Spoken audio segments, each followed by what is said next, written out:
Hey, Craig.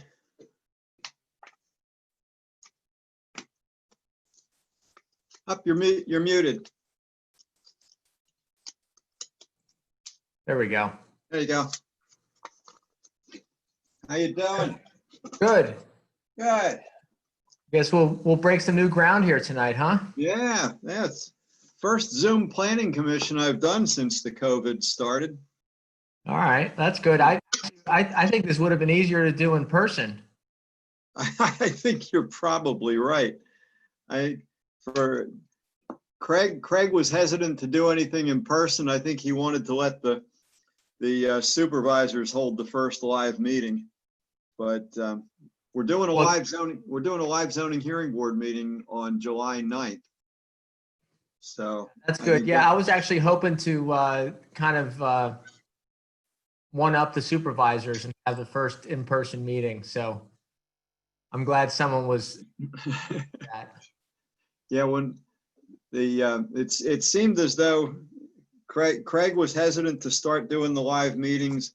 He was in playing with the meeting room, trying to see how many people he could fit in there and maintain the social distancing. And but I think we're going to have to do the zoning hearing board live. That's just, there are too many moving parts there to try and do it on a Zoom. And I'm pretty confident that'll go smoothly. Yeah. I think there's going to be a moment in time here where we're going to try to get as much done as humanly possible before we need to deal with what might happen in the fall. I think you're 100% right. This is, who knows what's going to happen come September. And I think everybody is going to be going full bore, or if they're smart, they will be anyway, trying to get everything done that they possibly can between now and September. And if we don't have a second wave, then that's great. But if we do, then at least we will have gotten something accomplished. Yeah. Yeah, I'm putting up in my new building in on Stump Road. I'm putting a ton of pressure on Montgomeryville to try to, keep up with us.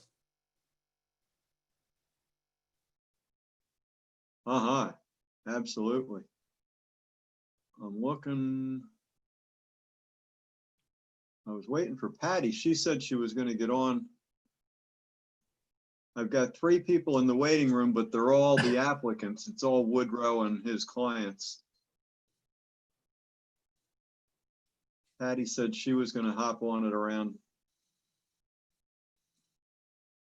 10 of, but I don't see her yet.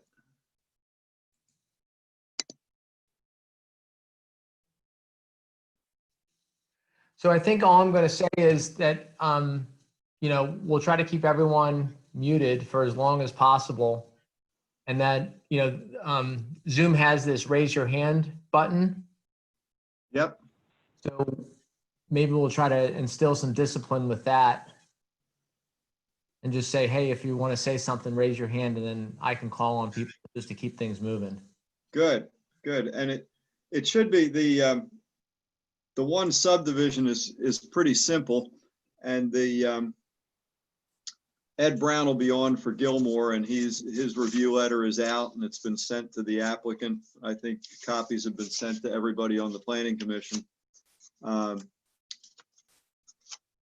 then the second one is just that resolution that the board would like to pass at next Tuesday's meeting. Mm-hmm.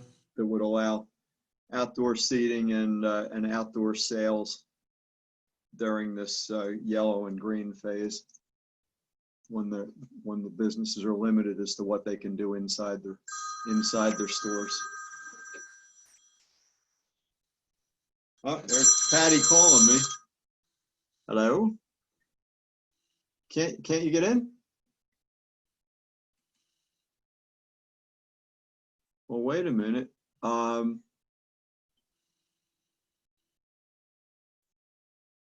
Hang on.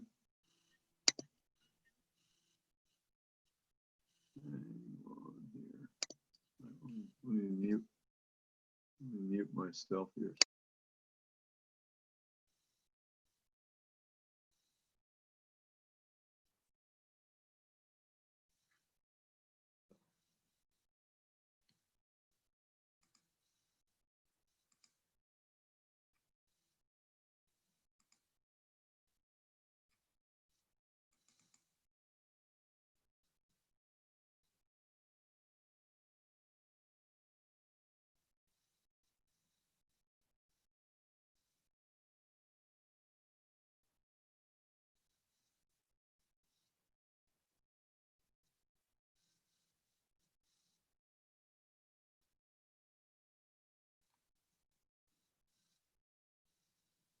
not sure if you're going to be able to view this or not. Okay. I guess Yeah, we're I'm not just, sure. I'm not sure. I would have to ask Jamie. well, before everyone people are- starts, it's just good for us to know whether this is going to be made public or if it's just being used for your record to be able to do the meeting notes. This would not. How about we, my- how about my we say it's understanding- just being, yeah, go ahead. I'm sorry, Ken. My understanding is it would not be made public. This would just be recorded for the purpose of taking minutes. Okay. All right. So the other thing is everyone seems to be pretty quiet at the moment. But if things get out of hand, maybe what we'll do is we'll ask everyone to mute themselves, and then they can, either raise their hand like this if they want to talk, but we can just kind of let it go and see where we end up. And if it gets crazy, then we can worry about it later. You know, in case you don't know, you can mute yourself and then touch the space bar and then let it go when you. Okay. Rusty just muted yourself. That's perfect. Yeah, I let go too soon. Got it. Okay. Well, so welcome to the June 17th Planning Commission. Thank you for Lower Gwynedd. We're breaking some new territory here. We have a quorum. I see Joel here, so we're all present. First order of business to review the minutes from February 19th and approve those minutes. Looks like- Motion to approve. Okay, Joel. Second. And I think Rusty too got it before yours, Danielle. That's great. All in favor, say aye. Aye. Perfect. All right. So first order of business is the Feller Glite lot line change. Tim, you up? Yeah, Craig, thank you very much for entertaining our application this evening. This is a little unique, but we'll try and make it as simple and as clear as possible. Patty, can I share my screen? Can I just do that? You can, Tim. It's set up for you to share your screen. Yeah, it should be. Okay. Yep.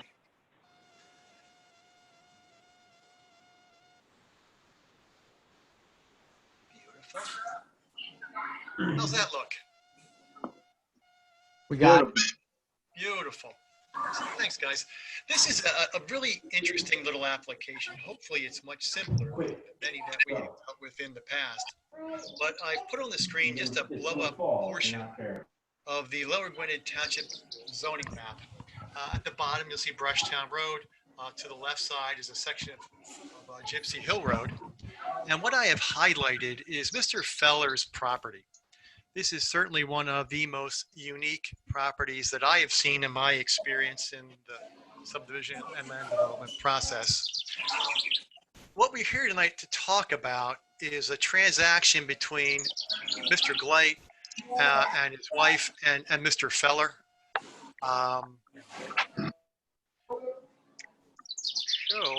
Mr. Glite owns a property that takes access to a little private driveway that comes off of Brushtown. Harvey Sowen lived back here. Mr. Berman lives back here. There's been some homes that were built in, the last 20, 15 years back this little private driveway. Mr. Glite and his wife have lived here for quite some time and would like to sell the property and move to Ballackinwood now that their kids are grown and they're on their way to more of a retirement lifestyle.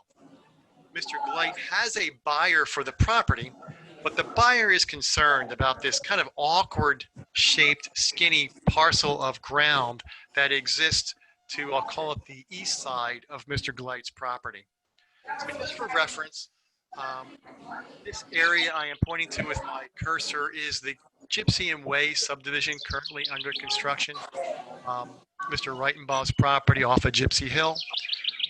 This is Mr. Feller's property. Tim, I Yeah. can't see you pointing to anything. Oh, interesting.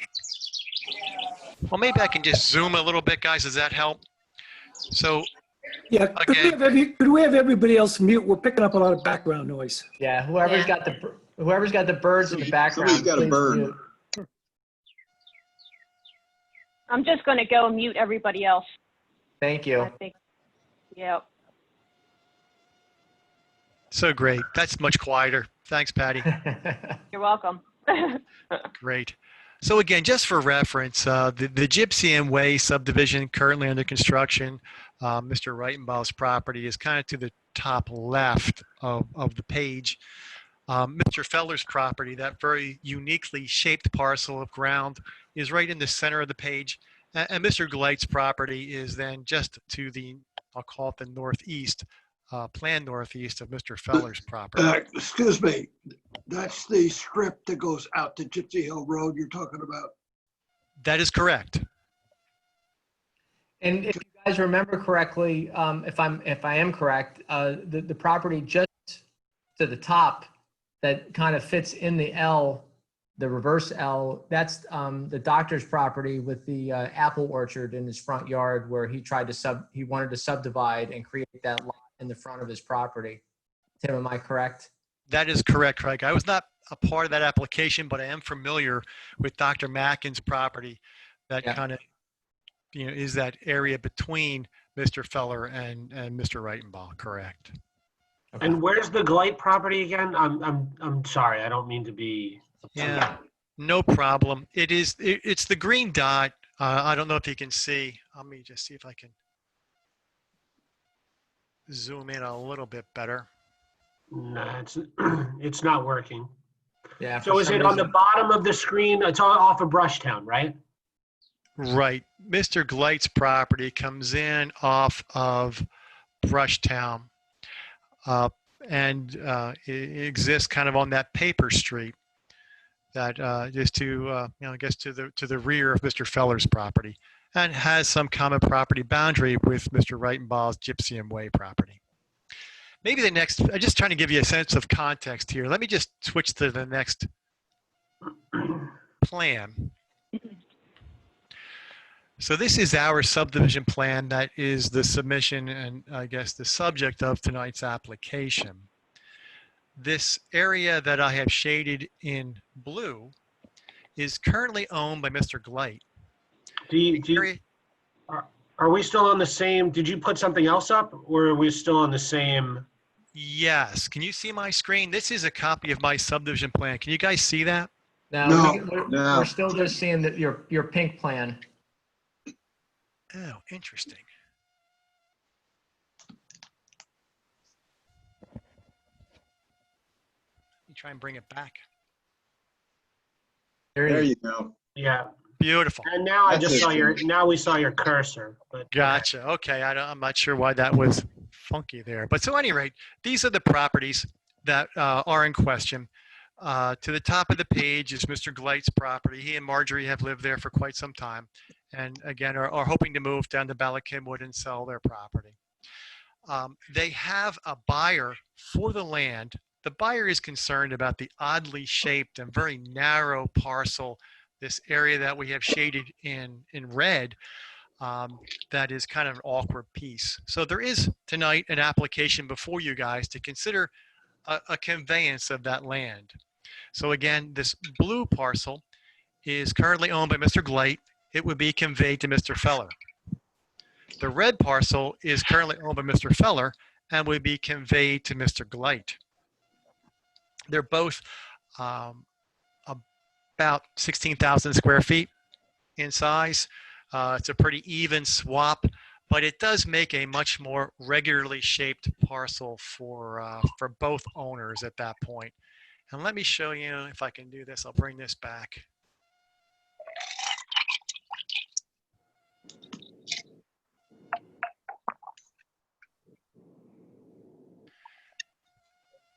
If then you can see this. I lost the whole thing. yeah, That's the now the whole whole thing. screen's lost. But Oh, geez. Okay, let me try that again.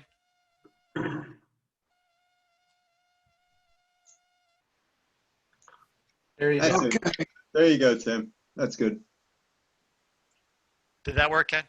this Yeah. is the net result. Yeah, so this is the result of the transaction if you guys are so inclined to approve this application tonight. It does make a much more or it helps to improve the regularity of the shape of the Feller property, and does make a much more regularly shaped land parcel for Mr. Gleit. And so it's really, that is as simple explanation as we can give. It's just this transaction between these two adjacent property owners.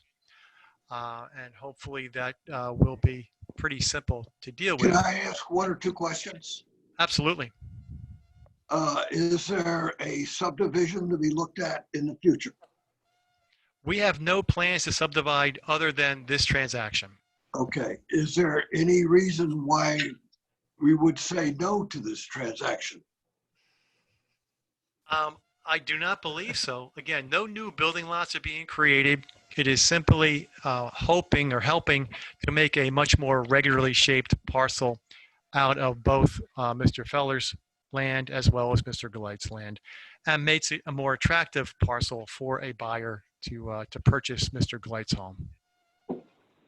Seems like this is just a private transaction between two parties who are selling land to each other. Exactly. Okay. Tim, can you talk a little bit about, I understand that there's no intent to create a building lot, but you clearly show setbacks in the area in the blue where you create that triangle on the other side of the driveway in a sense. So is that Craig, something that, Yeah, that's only, I guess, an attempt to comply with the terms and obligations of the subdivision ordinance. We're required to show the building envelope based upon, the setbacks for the A zoning district. And that is the result of that, I guess, conveyance. So that is the building envelope that would exist. Again, no proposal to subdivide any further tonight. Really do want to just try and take this finger of land that kind of, just, again, I'm not sure how that original parcel was ever subdivided, but it is certainly interesting and awkward. And we're just trying to clean that up tonight.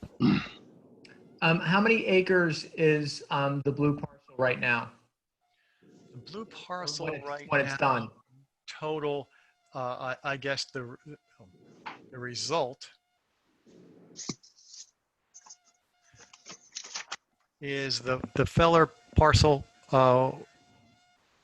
would be 3.5 acres. So are we in A residential? We are. So we're talking about 2 acre minimums, 40,000 square foot minimum, so about 1 Okay. acre 1 acre in the A minimums. district, yes. So doesn't have frontage. So you need a shared driveway, but how feasible is it to subdivide that parcel that's created as a result of, and I understand it's also an awkward building envelope. Yeah. would- I'll defer to Ken. I mean, Yeah. obviously, there is probably a way to create a further subdivision of Feller, but that's certainly a completely new application before you guys, and certainly something that we're not anticipating tonight. Well, there is no way to create a subdivision that would result in an additional lot without several areas of relief from the zoning hearing board. There would need to be relief for the length of a lane to a flag lot. There would need to be relief for the area of the flag lot, for the front yard of the flag lot that's being created. So there would be multiple sections of the ordinance that would require relief in order to create a subdivision. And frankly, I don't know what someone would claim their hardship is in order to bring that application forward. I know this lot pretty well. There's no, given what's going on off of Gypsy Hill Road, to build up into that top part, there's really nowhere to build up in there. I mean, you'd have to clear out a lot of trees. And I think they have like a little basketball hoop set up there now. It's really not, it really doesn't have anything to do with the house and the rest of the property. It's just this piece of land. And you couldn't build there. It just it wouldn't really be feasible. Okay. I understand. Oh, The one zoning issue that we talked to Tim about previously is that there is an outbuilding located on the small parcel that's slated to be transferred from Feller to Glite. And once that transfer takes place, the outbuilding becomes non-conforming. And we asked that the plan be revised to show the outbuilding to be removed. And I think that Mr. Woodrow agreed that he would do that. Did I not read somewhere that they already agreed to tear it down? I believe that is correct. Okay. So Tim, you saw Ed's letter from June 5th. We did, yes. You'll comply with all the items on his letter? Yeah, absolutely, we will, Craig. Yeah, just some notes and some clarification of plan, but yeah, nothing in there that would cause us any pain. Right, nothing major. Okay. Does anyone else have any comments?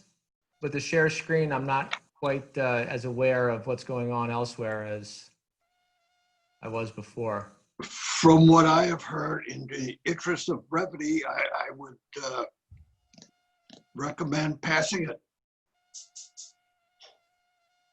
Okay. Does anyone else have any other comments? Okay. So Joel's got a motion to approve the lot line change. So what are we approving here? This is a preliminary final subdivision? It actually comes right through as a final, as a lot line change. There is no preliminary required. Right. Okay. Lot line change. Yeah, right, so we I'll have- second that. Rusty seconded it. Okay. All in favor, say aye. I, Okay.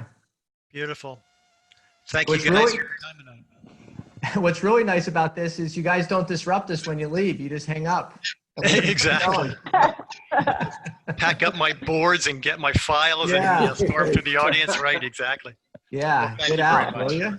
Go Okay, back to your great. Thank you, cocktail. guys, and thanks for participating. We wanted to keep things moving, so hopefully, at least it's something. So, Beautiful. Thanks for making All time right. for us. thank you. Good night, everybody. Good night. Bye, Tim. Bye-bye. See you, Tim. All right, so the second item on the agenda is the draft resolution regarding outdoor seating in Lower Gwinnett. Hold on. The Guys, I think I supervisors- still have to reshare my screen, I think. Hold on. See, you're disruptive even when you're Guys, I'm trying not to. Wait, where is it?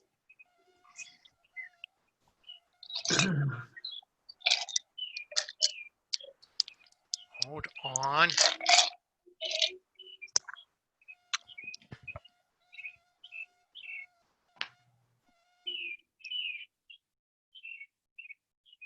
Interesting. if you just hit leave, will that end it? Yeah, you should be able to just leave the meeting. Should be You're able not- to you're not- leave. You're not you're not sharing your sharing your screen. screen anymore, so you might be good to Okay. go.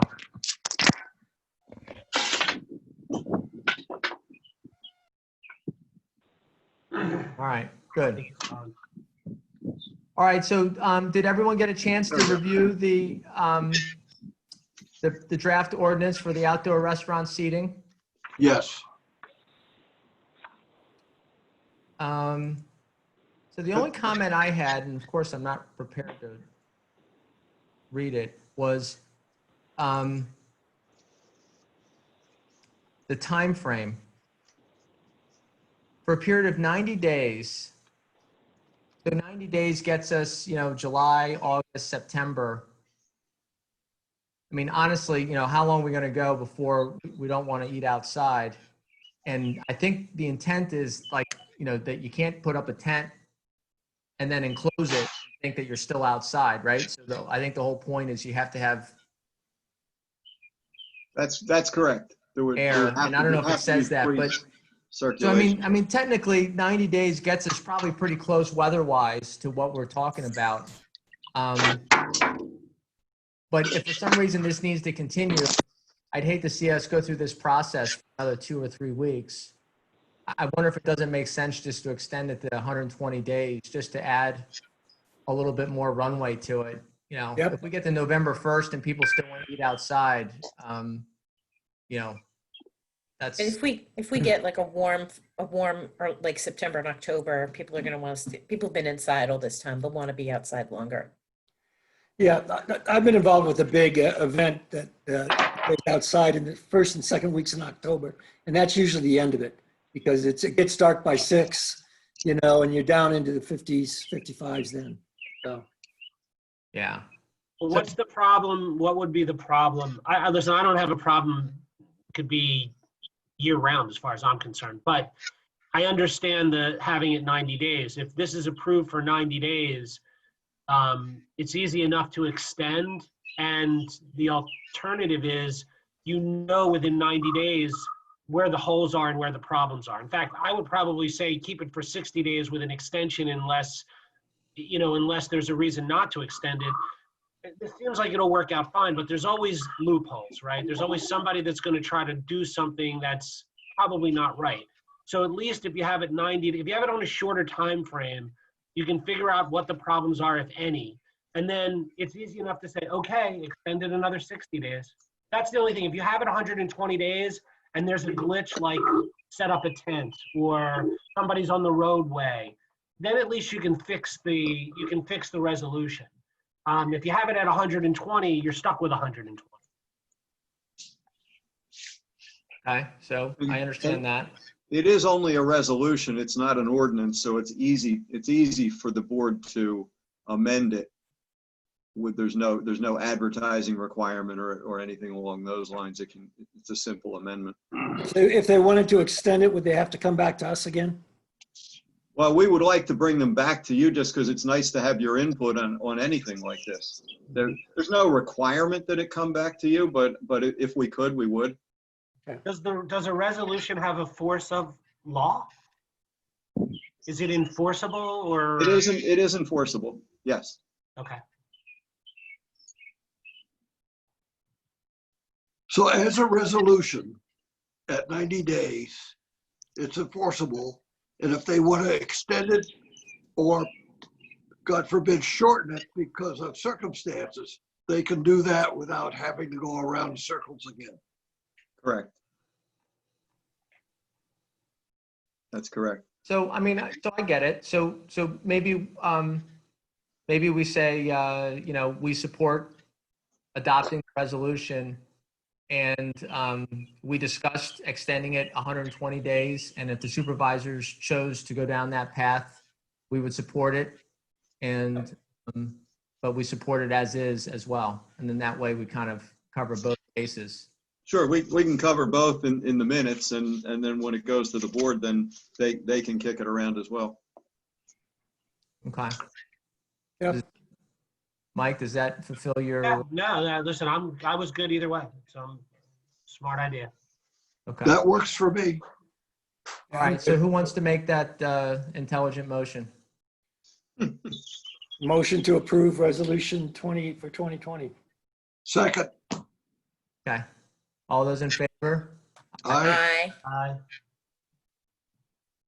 All right. Well, I think we're doing pretty good. If we could do a Zoom meeting in 30 minutes.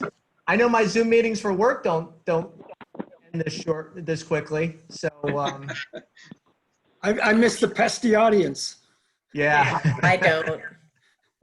I think we got a couple out there. You have a couple out there. You might want to ask if there's any public comment. Yeah. Does anyone have anything they want to add or question us about? no, my wife is in the kitchen. Is that Carly on the line, Carly? Hi, Rusty. Hey, how you doing? I'm good, thanks. How are you guys? How's the business? We're doing great. Yeah, thank you. It's good to hear. Good to Yeah. Good, you have the patio open. That's nice. Very Yep. nice to have it open. Yeah. Yeah, I don't really have any comments. I mean, I guess my only question, I did admittedly read it briefly. but it's mainly focused on, additional area to the existing premises. Is that right? It's not talking about anything that we would have existing right now, correct? That's correct. The idea is that when we get to the green phase, there will be indoor seating available, but it's going to be at a percentage of the capacity. So instead of being 100%, it might be 25%. Sure. And the idea of this resolution is to provide for some additional temporary outdoor seating to try and make up that capacity that you're losing indoors. Mm-hmm. Okay. Without having to go to the planning board individually and separately, is that kind of the idea? Correct. And yeah, and meet all of the Mhm. technical requirements of zoning and all of those things. This allows a much faster process. Great. Yep. That's much appreciated. Thank you. Yeah, so actually what I said before, maybe isn't quite accurate now that we're debating this again. Because theoretically, if we're trying to increase capacity by adding square footage, you theoretically could put a heated tent in the parking lot and go in the wintertime in the green phase because you'd be increasing your square footage, therefore increasing your capacity of 50%. Am I explaining that correct? Yeah, Ken? but I think a tent would eat up an awful lot of parking lot spaces and, That's where the problem's going to be. Yeah. That's exactly right. That's where the problem's going to be. Yeah. And the way the resolution's written, it gives a lot of discretion to the fire marshal and the zoning officer Right. to try and look at it and do something that's fair. It also Doesn't has, compromise public safety. it also has to have the permission of the landlord, and the landlord's only gonna give up so many parking places. right. Yeah, I'm sure there's a lot of pushing and pulling on that subject. They don't need parking spots if no one's there.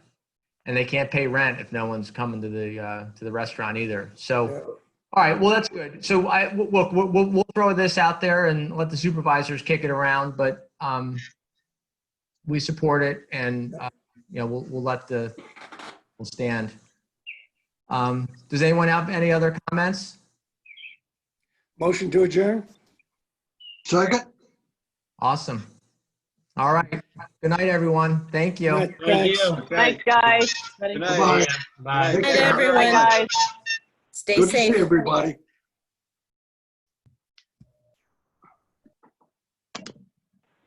Well.